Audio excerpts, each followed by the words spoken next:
For the first time in NFL history, two rookie quarterbacks, both selected in the first round, will face off in prime time. It's amazing that it's taken this long to happen, but it's also the reason why the quarterbacks are going to take center stage this Sunday night when the Falcons face the Commanders. That and more on this crossover episode of Locked On Commanders and Locked On Falcons.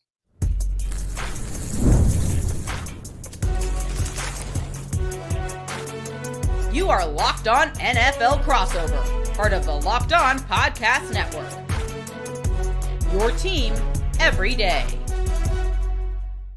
Welcome into this crossover Thursday episode of Locked On Commanders and Locked On Falcons, both shows part of the Locked On Podcast Network, your team every day. I'm David Harrison. He is Aaron Freeman. We are the hosts of Locked On Commanders and Locked On Falcons, respectively. And these are your daily podcasts, of course, covering each of these NFL teams. If you haven't already, please subscribe on YouTube or wherever you are tuning in for this special holiday season crossover Thursday episode where we're going to ask, who does number 2 work for? And no, that's not just a corny movie reference. We're talking about second, third, fourth, fifth receivers and how each team is going to make them work for them to get a win this weekend. The Commanders are trying to take this game to the ground, but we're going to kick off this episode talking about quarterbacks. First time the NFL will have 2 rookie quarterbacks drafted in the first round, each of them facing off in prime time. It's one of those LeBron type stats, but it's also kind of amazing that it's taken this long for the NFL to get this thing done. Today's crossover Thursday episode is brought to you by Prize Picks. Download the app, use the promo code LOCKEDONNFL, all lowercase, to get $50 instantly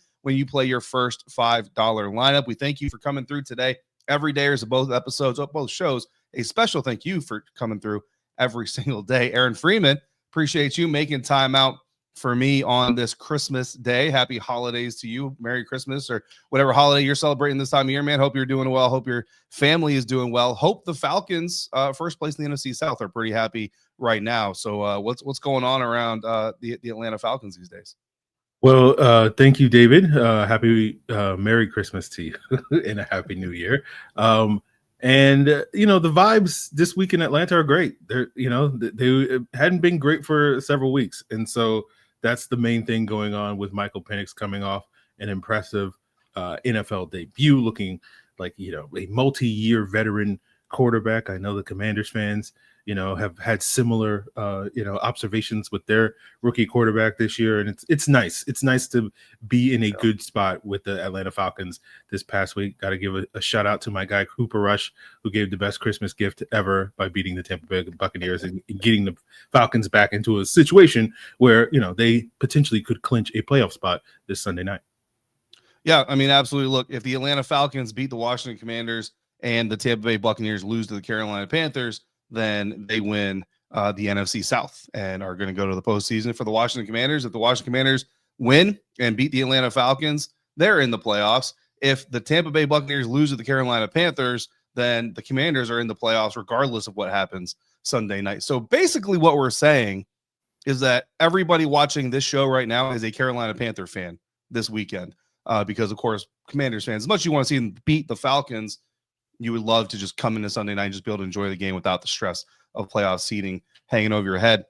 Aaron, I want to ask you more about Michael Penix because obviously one game, right? Dan Quinn talked about him earlier this week to us in a press conference, said that he came in as part of that infamous mass visit that the Washington Commanders had, took them all to Top Golf and did all this stuff and allegedly ruffled the feathers of the quarterback they actually ended up taking, who has not had his feathers ruffled, I promise you.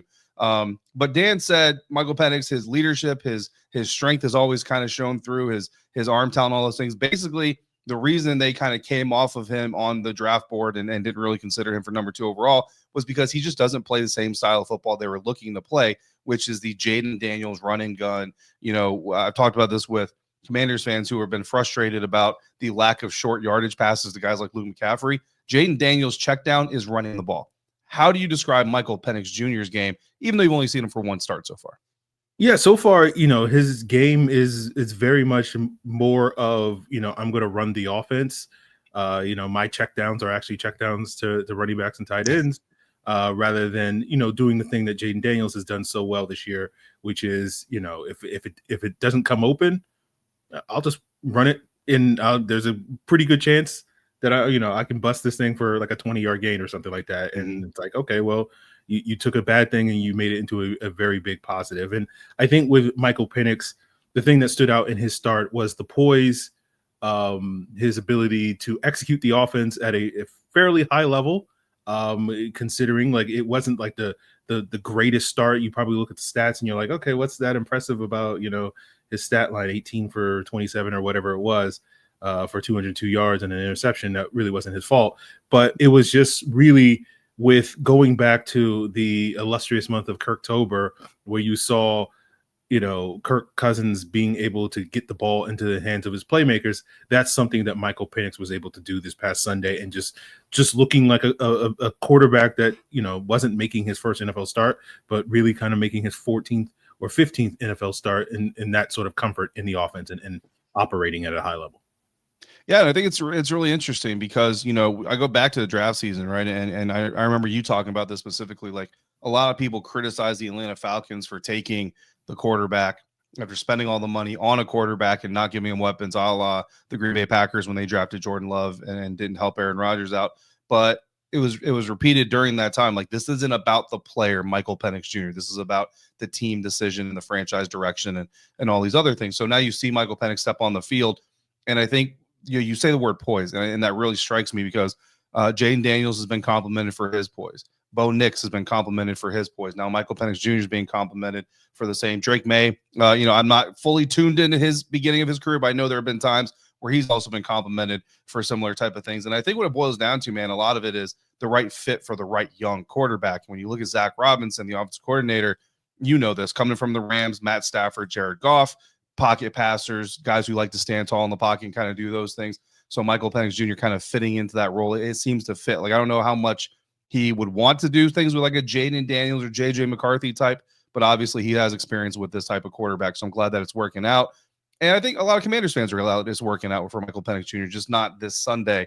On the other side of things, to help out Michael Penix Jr., all right, we're going to talk about Michael Penix versus Jayden Daniels, but really Jayden Daniels is going to face that Falcons defense. I'm a massive fan of Jessie Bates. So I want to ask you first off, how has Jessie done with the Atlanta Falcons? But overall, how is that defense looking? Specifically, is there a pass rush developing down in Georgia? Yeah, Jessie Bates is playing great. He had a pick six last week. We've been missing those sort of game-changing plays from Jessie Bates this year, not because he hasn't been, in a position to make them, but it's just other issues on the defense have not necessarily performed at the level that you want to allow Jessie Bates to be put in a position to make those sort of game-changing plays. But the last couple of weeks, the defense has made major strides, particularly with the pass rush that, depending on sort of what version of pass rush metrics that you look at, whether it's win rate or sack percentage or total sacks or whatever, basically the Falcons are either like number one or number two in terms of sacks since their week 12 bye. And so I think that's going to be a huge part of their ability to keep a player like Jayden Daniels contained, where Washington has been very effective with the QB run game. As we mentioned before, Jayden Daniels' ability to just kind of, okay, when the secondary and the back seven lock it down in coverage, I'll just take off and run. And the Falcons have really struggled against mobile quarterbacks throughout this season. But, you go back to when this pass rush first came alive a couple of weeks ago against the Chargers and Justin Herbert, they did a much better job sort of corralling Justin Herbert because they were able to sort of not only get pressure, but when he did look to run and scramble and extend plays outside the pocket, they were able to get him down on the ground to create those negative plays in terms of sacks. And so the hope is that they can do something similar with Jayden Daniels. It's going to be a challenge. The Falcons do not quite have the level of athleticism at the linebacker position, nor do they really have the depth at the safety position, especially with Jessie Bates being their most talented guy sort of patrolling on the back end, to sort of just say, okay, go spy Jayden Daniels. And so it's really going to be up to that front to really sort of keep him contained more so than, one individual player in the back seven being able to spy him. Yeah, and that's something, man, I'll tell you, I think the best performance I've seen a defense have against Jayden Daniels, honestly, was the Philadelphia Eagles. Not this last weekend, but the Thursday night that they played back in week 11. Vic Fangio, known for not wanting to stack the box anyway, but didn't stack the box at all against him, was able to get home with that front a little bit more, keep things spread out, keep people in front of Jayden Daniels to contain him. This last week, however, Aaron, not as much success, not nearly as much success. Jayden Daniels over 300 yards of offense, accounted for the leading rusher for the team. We'll talk a little bit more about that kind of stuff coming up here in a minute. But how much can the Falcons try to emulate that style? Can the Falcons contain Jayden Daniels without overcommitting more rushers to try to pressure him, because that is how defenses get gashed by him, is by leaving lanes open. Because you bring 6 rushers, you're going to have Green in front of him. Well, the Falcons like to rush 4 and rush 3 a lot. So I think that's going to be sort of their strategy, which is we'll drop 8, and that will have more bodies underneath, that if he does decide to tuck it and run, we'll have more guys that hopefully will have the proper angle in order to tackle him. But as you've seen many times, and you saw this last week against Philadelphia, Jayden Daniels can outrun some angles. He's done that throughout his career, even going back to his college days. So that's going to be a challenge for the Falcons. But I think by and large, they're going to try to bring 4 with some of their simulated pressure looks, especially with that 4th guy being Caden Ellis, their middle linebacker, who's been one of their more productive pass rushers over these last 6-7 games, as well as Arnold Ebiketie, who loves the speed rush. He's been able to win a lot with the speed rush the last couple of weeks, but getting, too far upfield with Jayden Daniels being able to just sort of step up in the pocket and then, break contain will be a challenge. So I think those 2 guys, along with the rest of the Falcons 4-man pass rush, will be tasked with trying to keep Jayden Daniels corralled. It's going to be a challenge for the Falcons, just because, I don't know if they have a Nolan Smith. I don't know if they have a Josh Sweat, those types of guys, a Jalen Carter type of guy that can really sort of dominate and win his one-on-ones in the ways that you've seen with that Philadelphia front. So I think because of the recent success of the pass rush, I think they have a better shot than I would have told you, any point during the season, but it is definitely going to be a challenge.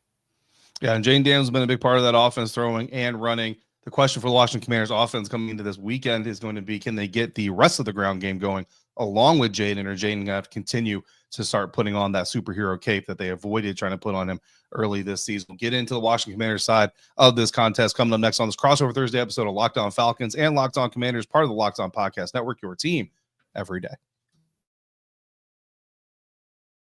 And today's episode is brought to you in part by Rocket Money. Did Rocket Money help you find any subscriptions you forgot about or that you were paying for twice? Because that's definitely happened to me. I had a few subscriptions that I didn't even realize I was still paying for, and Rocket Money made it so easy to track them all down. It's like having a personal assistant for your finances. Rocket Money is a personal finance app that helps you find and cancel your unwanted subscriptions. It monitors your spending, and it helps lower your bills so you can grow your savings. It brings everything together in one place, whether it's subscriptions, your spending habits, and even the goals you want to hit this year. Rocket Money has over 5 million users and has saved a total of $500 million in canceled subscriptions, saving members for up to $740 a year when using all of the app's premium features. For me, that feature, finding those unwanted subscriptions, was the biggest key, but tracking all of my spending as I travel around the country covering these Washington Commanders games has been absolutely clutch as well. So cancel your unwanted subscriptions and reach your financial goals faster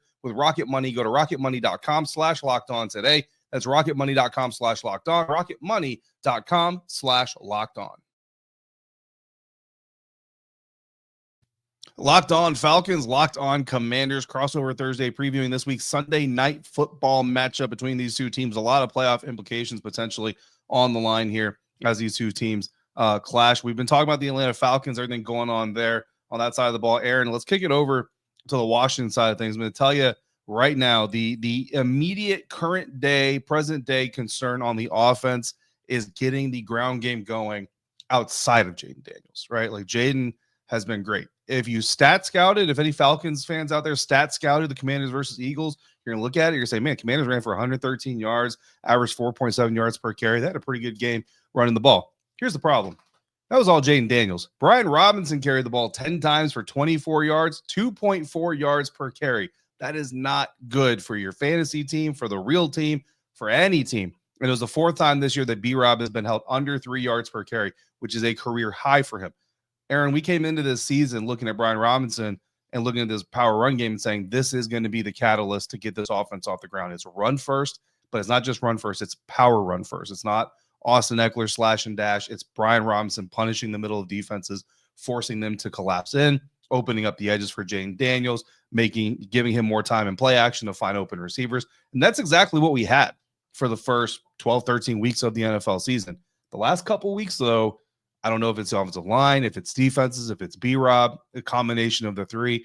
People are starting to figure out how to stop Brian Robinson from taking over the game. Fortunately, Jayden Daniels put on the cape and has been able to save the day. The question right now is, if it happens again against Atlanta, can Jayden continue to put that cape on, or is the rookie, he's a rookie, right? Is the rookie thing going to finally come back to bite this team in the butt? Yeah, I think that's going to be interesting. And Brian Robinson had 2 fumbles last week as well. Has that been an issue this First season? Multi-fumble game of his career. So okay, I was wondering if that was something, because I know, watching him before, I didn't think fumbles were ball security was something that he was particularly good in, but that sort of stood out to me rewatching the game last week. And so I think Washington has probably what it takes to get the run game reestablished. The Falcons have really struggled this year against teams that will spread them out by playing 11 personnel, those 3 wide receiver sets. That forces the Falcons to have to play their nickel defensive front. And that nickel defensive front has not been very good stopping the run, especially for teams that like to run downhill with power, with inside zone, with, pulling guys and all that various things. And you saw last week in the Giants game, the one scoring drive that the Giants had was at the end of the first quarter, where they were committed to running the football, and they were able to move the ball effectively against the Falcons. And then they basically abandoned the run after that point. And then, the game got out of hand for them. And so I think if Washington is willing to commit to trying to, use Brian Robinson, especially between the tackles, to sort of, have a rebound sort of performance, I think that is something that has been successful for other teams going up against this Falcons defense. So it is a good week to try to get that thing going. And so that you have potentially a 2-headed monster with this Washington team, with not only, we can run it with Brian Robinson and get 4, 5, 6 yards a pop, versus, when we do drop back to throw it, we also have Jayden Daniels that can, turn a good coverage play for the Falcons defense into a bad run defensive play because of that ability to tuck in and run.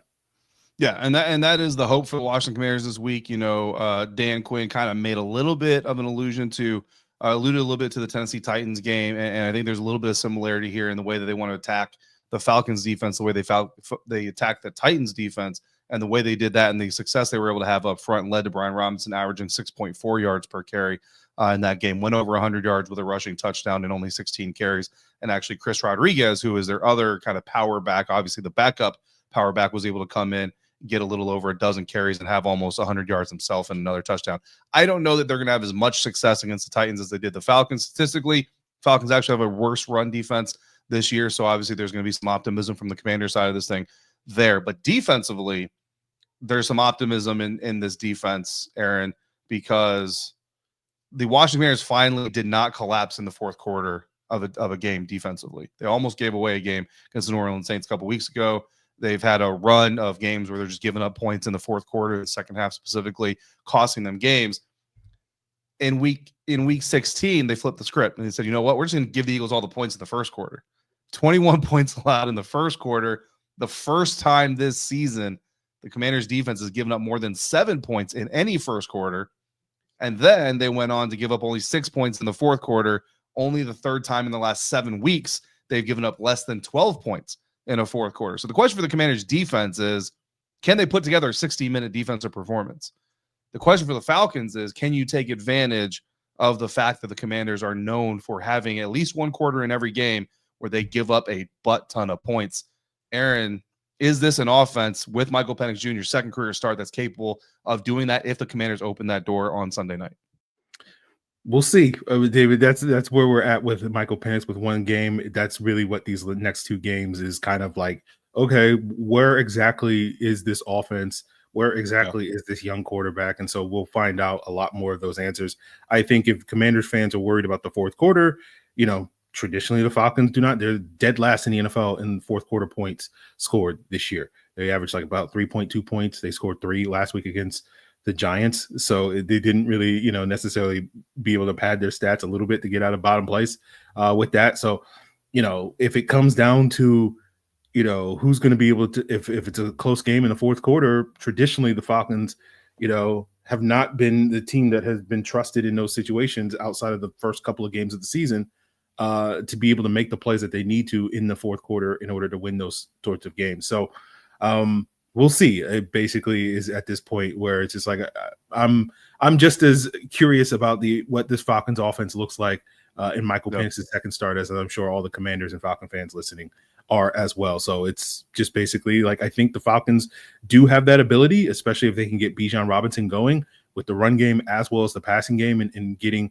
some more opportunities to get him matched up one-on-one against Frankie Louvu and Bobby Wagner, and the Falcons being able to spread the ball around to, potentially Drake London if he's not dealing with a hamstring injury that forced him to exit midway through that Giants game, getting Kyle Pitts back involved in the offense, as well as, finding ways to get Darnell Mooney and Ray McLeod going as well. So if the Falcons can kind of spread the ball around, that makes me feel a lot better about their ability to have one of those big quarters. But so far, we'll just sort of have to wait and see.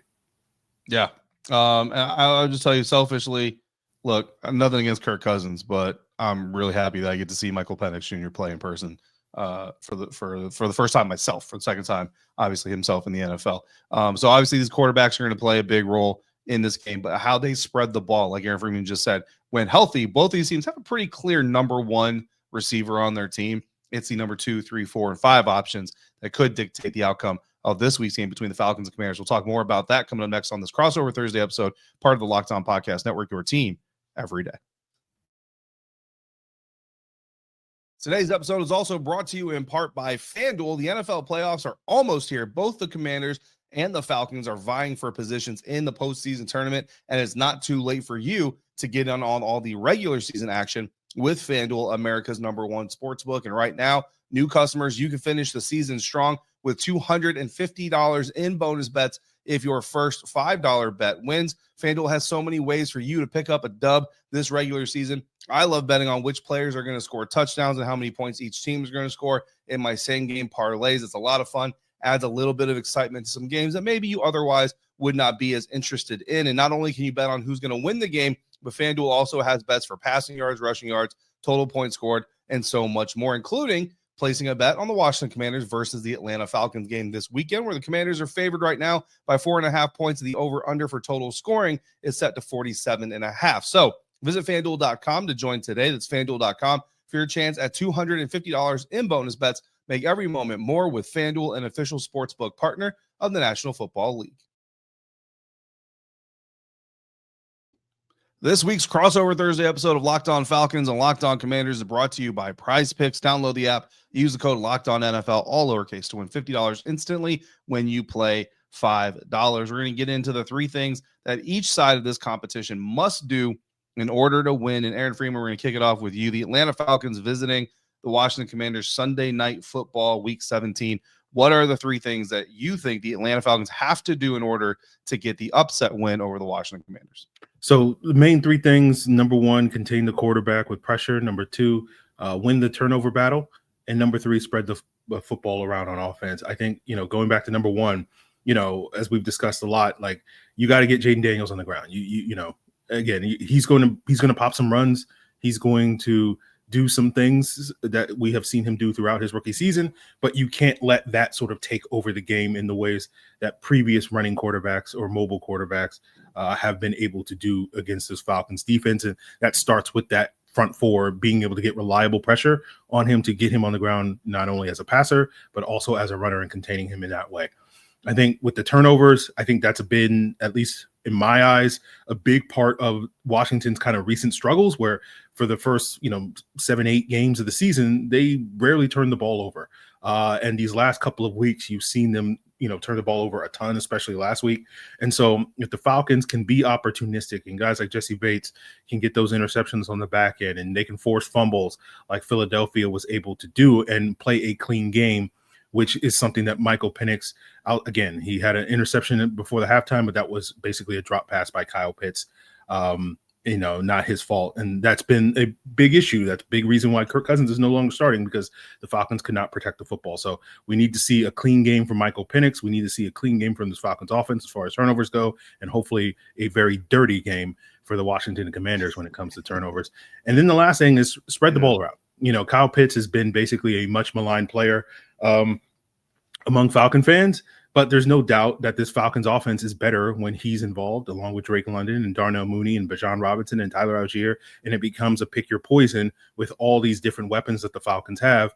And if they can get back to playing that style of football with Michael Penix like they were playing earlier in the season when this offense was really humming under Kirk Cousins during the illustrious month of Kirktober, that is something that this team can, really use and that's, I think, going to be a big part of if they are able to put up enough points against this Commanders team to win this game, because I don't think the offense is going to be able to score 20 points like they did last week. They got 2 defensive touchdowns off of pick sixes last week. But I do think the offense is going to probably need to score 28 plus or whatever in order to win this game, given how hot this Commanders offense is. And I think they can do that if they can spread the ball around. Yeah, man. I mean, I think you hit the nail on the head on a lot of those things. Speaking of that turnover margin, though, man, 5 offensive giveaways. I personally have obviously never seen a team win a game doing that. And Dan Quinn said he's never seen a team do that. And shout out to Chick Hernandez of WSA 9 here out in the DC area. He did some digging and found out that it was the first time in 86 occurrences that a team turned the ball over 5 times, allowed 30 points to their opponent, and won. It's amazing that just kind of shows you how rare it is. Obviously, the Commanders are happy they got that win. They don't want to get another win that way. They're +2 overall in the season now after that terrible turnover game in the overall turnover margin. But yeah, you hit the nail on the head right there, because Dan Quinn, I guarantee you, Joe Witt Jr., Cliff Kingsbury, when they talk on Thursday, the 2 coordinators for the Commanders are going to harp on turnovers, not turning the ball over, getting more takeaways. Obviously, Washington Commanders fans would love to see Mikey Sainristil repeat his 1 interception for an 81-yard return against Michael Penix Jr. that he had the last time these 2 guys saw each other. It's all love, of course, though. For the Commanders, the 3 things they've got to do, Aaron: establish that ground game without having to rely on Jayden Daniels to do it. We talked about that earlier in the episode. The reason that's the main storyline for the offense is because that is the first thing I think this team absolutely is going to want to do. Number 2, stifle Bijan Robinson, Tyler Algier, that 2-headed rushing attack. This run defense has not been great over the course of the season. The Atlanta Falcons are one of the best in being able to do that. Because I have Bijan Robinson on my fantasy team, obviously I'm not a fan of Tyler Algier, but outside of that, big fan of both of these guys for a good reason. And take advantage of Michael Penix's pocket tendency. Take advantage of the fact that they can kind of get after him a little bit more aggressively than they can some other quarterbacks, and score early. The best way to take the ball out of Bijan's hands, out of Tyler's hands, score early, force the Atlanta Falcons to lean on Michael Penix Jr. No shade to Michael Penix Jr. Anytime you have a rookie quarterback in their second start, I guarantee you, New York Giants, week 2, they said, let's force Jayden Daniels to beat us. Now, Jayden Daniels and a rookie franchise record 7 field goals did beat them. The Commanders are going to take the same approach here. Make Michael Penix Jr. beat you, and they're going to hope that they don't give up the points to allow him to do so. So I think those are the 3 things that the Washington Commanders have to do. I'm going to break all of those 3 things down as I do every Friday, every week ahead of games. Later on this week on Locked On Commanders, Aaron Freeman has got more great things going on for you over at Locked On Falcons. So Commanders fans, make sure you're coming through. Falcons fans, make sure you're coming through on that side. And Commanders fans specifically, you want to be smart about this matchup, make sure you go see Aaron Freeman. Definitely one of the best in the network. Always great doing crossover Thursday episodes with Aaron. Back in my days in NFC South, we got to do it twice a year, man. Now I'm glad that we at least still get to do it. This is twice in the last 3 years we've got to do it, with Washington and Atlanta taking on each other twice in the last 4 years. I don't know, 3 years, 4 years, whatever it is. On the next episode of Locked On Commanders, Locked On Falcons, we'll wrap up all of our final thoughts on this conversation. Until then, make sure you're also checking out Locked On NFL in the morning. The madman Tyler Rowland's going to give you a double shot of NFL espresso in the afternoon. You get the barbershop vibes with Tony Wiggins for some real NFL talk. It's the all new Locked On NFL, and it is twice a day. As always, we want to thank you for making Locked On Commanders or Locked On Falcons your first listen of the day, every dayers. We appreciate you coming through every single day. And until we all speak again, if you're out and about, please be safe, be kind, enjoy your holidays safely. Hopefully you're with family, friends, or doing something you love. And we'll see you next time on Locked On Commanders, Locked On Falcons, part of the Locked On Podcast Network, your team every day.